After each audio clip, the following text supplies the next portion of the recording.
I'm an undergraduate student of chemistry and interested in research.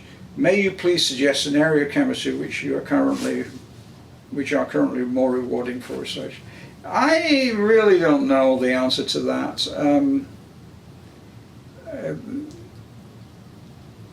I'm stepping backwards myself into trying to understand carbon vapor a bit better.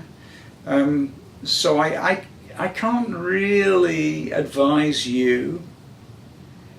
All I can say is to tell you what my experience was, and on a general level, but not to actually advise you on the specifics.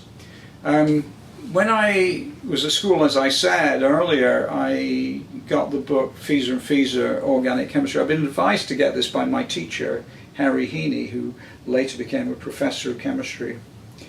And I read that book from cover to cover, and I really liked it. It was written as a bit of a read rather than just organic chemistry. And so if I had any particular interest, it was organic chemistry when I went to university. And then I discovered, or I had lectures from a professor at Sheffield on spectroscopy, and from George Porter on free radical chemistry and flash photolysis. And I got pretty excited about spectroscopy, so I got diverted into something which had a bit of quantum mechanics, and I was interested in that too. And I fell in love with that subject a bit. And then I got a first degree, and it was a pretty good one, and I could go on to do a PhD, so I wanted to stay at university to do the PhD.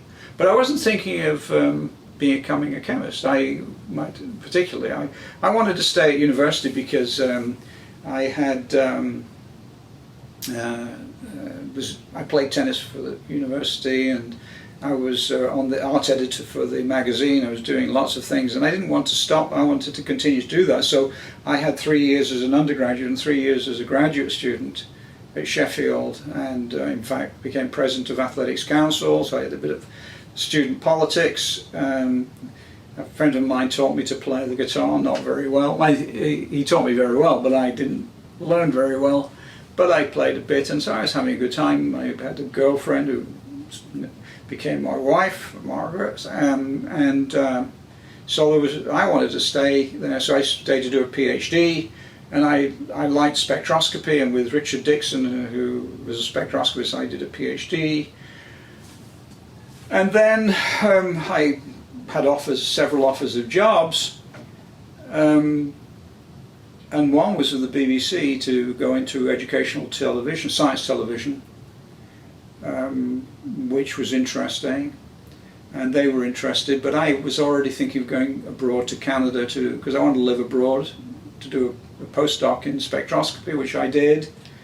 And even then I coming back and getting a job, and then I was asked, I went to Bell Labs to do some more research, spectroscopic research and theory, and then came back to England to a job, a postdoc actually, because I wanted to get back.